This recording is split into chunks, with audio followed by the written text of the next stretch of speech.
Friday that many Kenyans woke up to sad news in regards to the Embakasi gas explosion. A lot of questions are coming up. And honestly, first of all, what was this entity doing where it was? Amongst people, a residential area, how was it operating there? That's the first question. Secondly, the regulators, what were they doing? EPRA, where were you?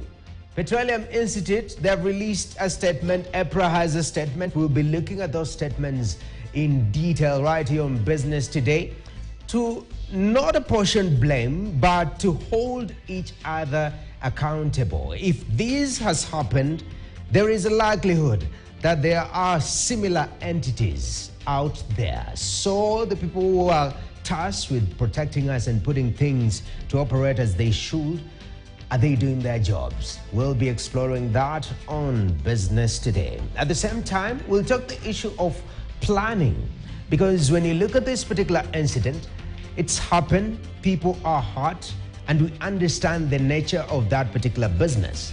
Gas is very explosive. Question is, can we plan better in regards to the way we position our businesses? Industrial area, residential area, agricultural area. That also will feature on our discussion today on Business Today. Welcome. I'm Noki Kimboy. Let's start.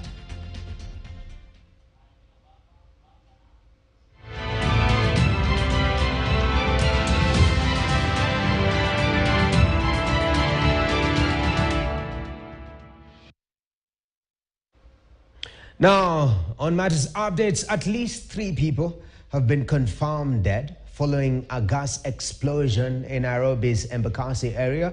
The explosion was heard at around 11:30 p.m., that is last night, before fire spread to surrounding buildings.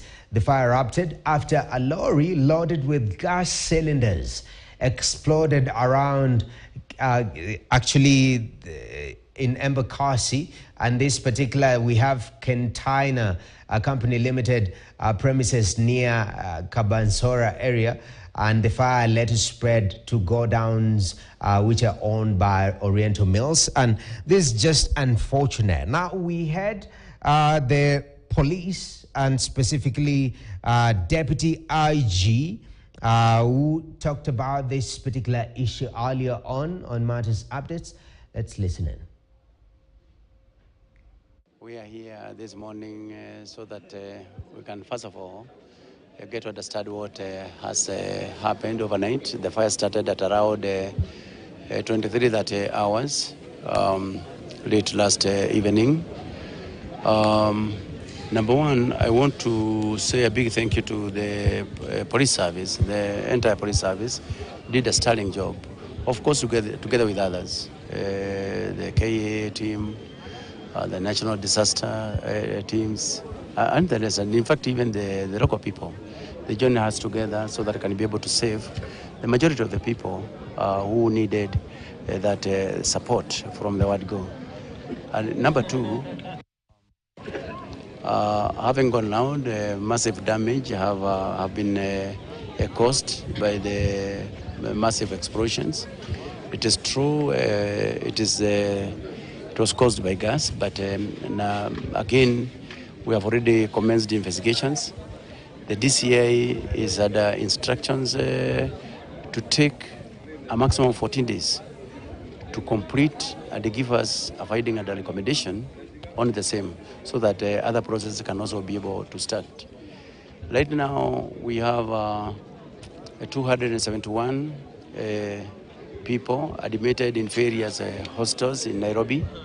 And the majority of them are admitted in Mamaruse hostel, 150 in number. We have 21 who are also treated on site here and are allowed to go back to their homes. And we have 3 fatalities. As I have said earlier, investigations have already started. DCI is here with us. And this area generally is a crime scene that requires to be preserved so that investigations can be carried out.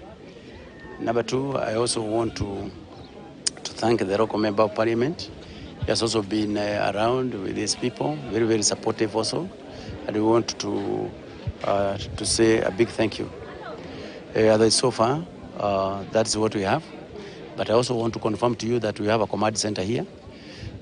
For any other person who would like to get any other information, the command center is very, very useful for that.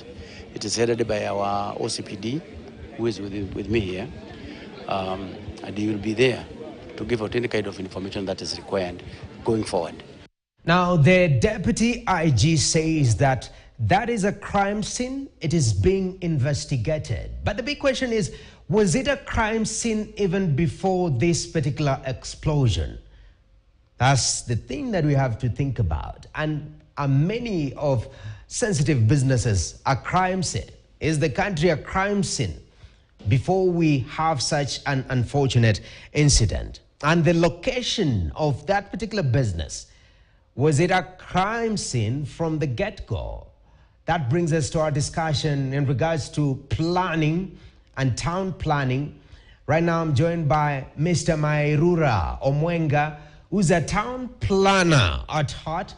Mr. Mairura, thank you very much for joining us on Business Today. First of all, looking at Embakasi, it is one of the most populous areas in Nairobi, keeping millions. People work in the industrial area, all that. Having this particular entity, a very sensitive business handling gas, LPG, highly explosive, have we gotten our planning in trouble just by this foot?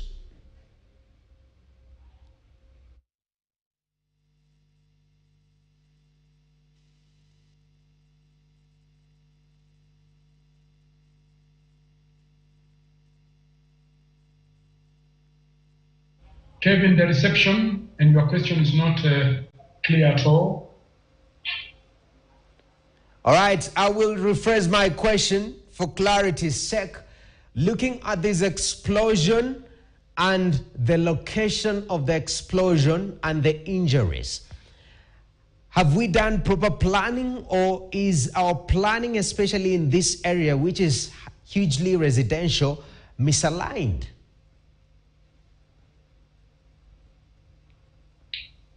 Okay, thank you very much. First and foremost, I don't know whether you are in the studio or you are out on site.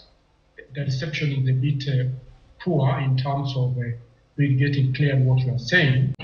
But first and foremost, let me, on behalf of the association, I'm the chairman of the Town and the County Planners Association of Kenya, TISPAC.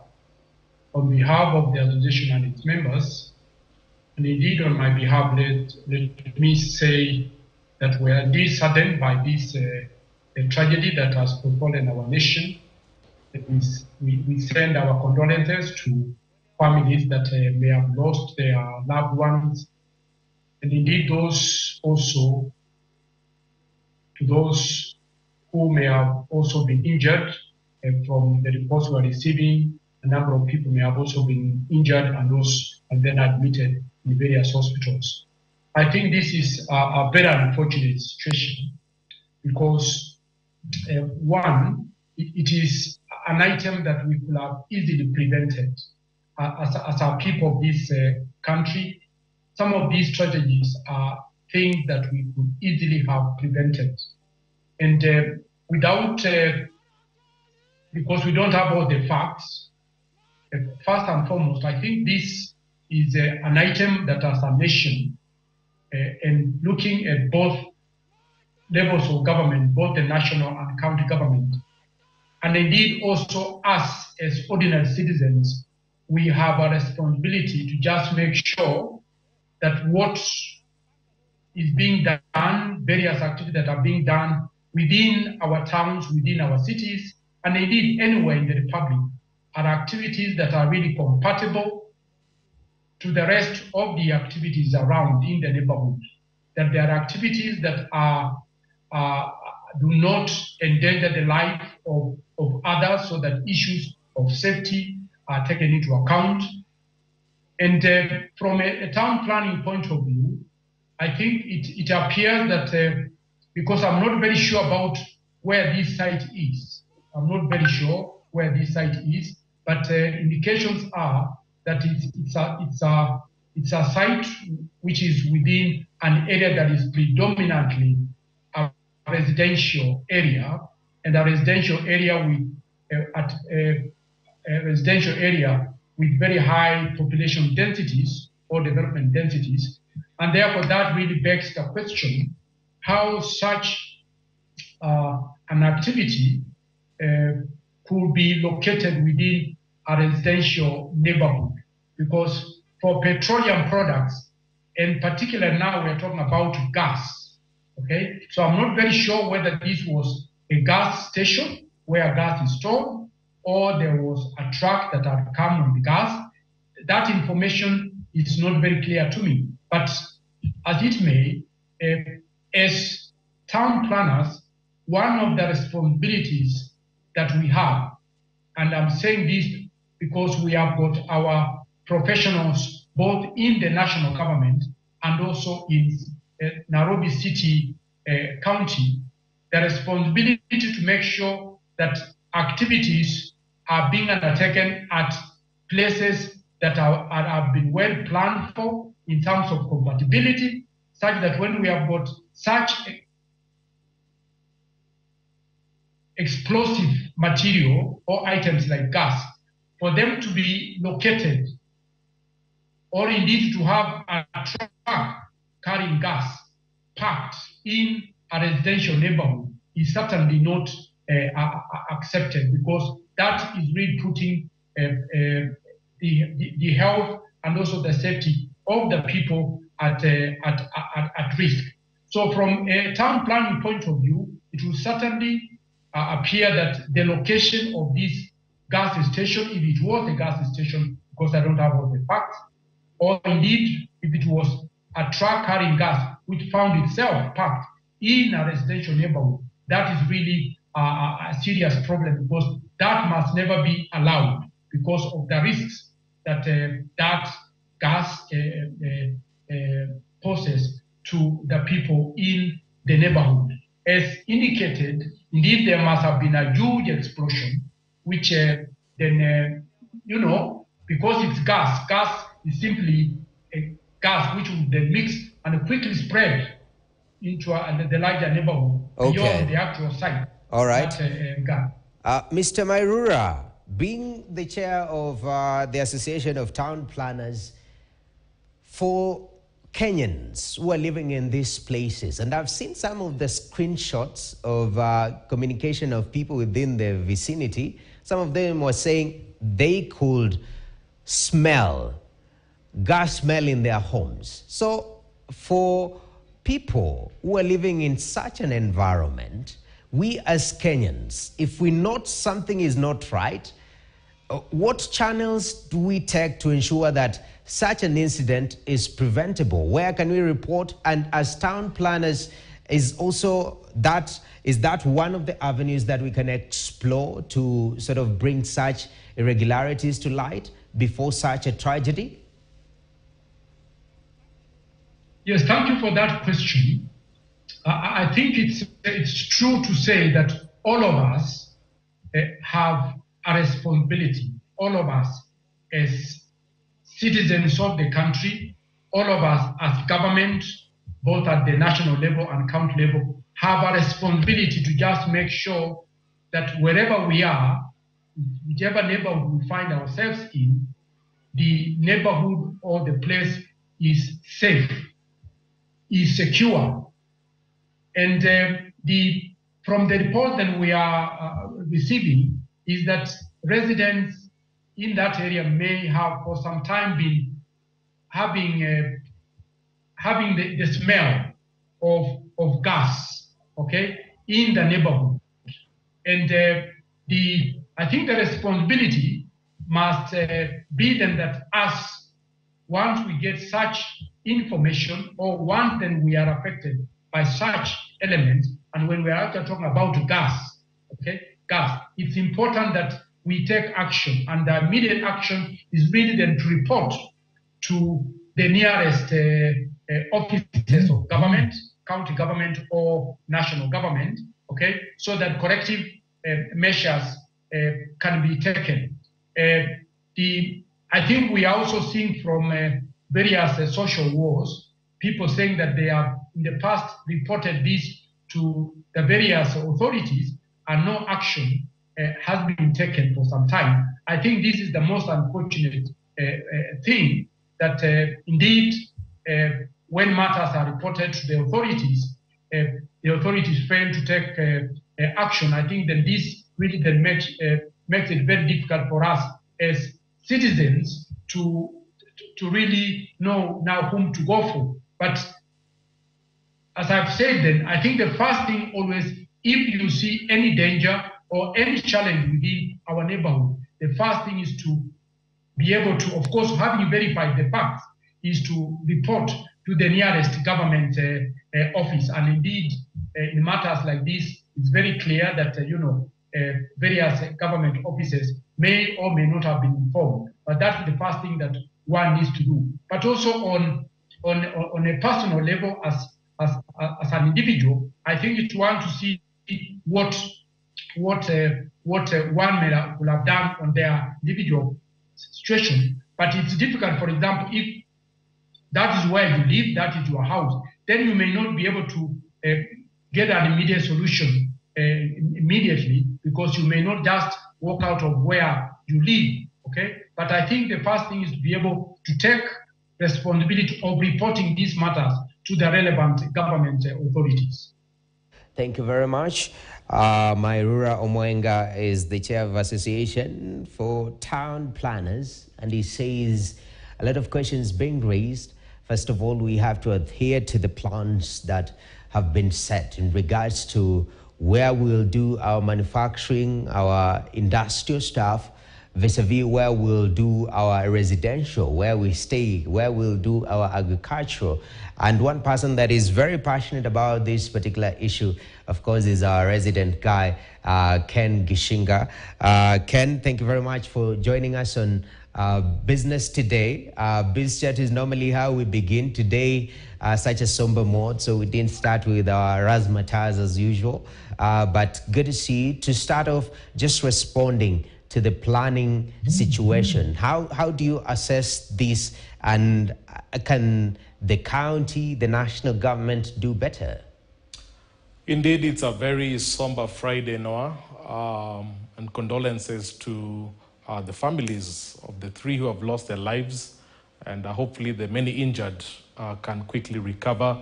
Indeed, Noah, only 2 months ago on this very show, we were looking at the Gikomba fires on December 1st.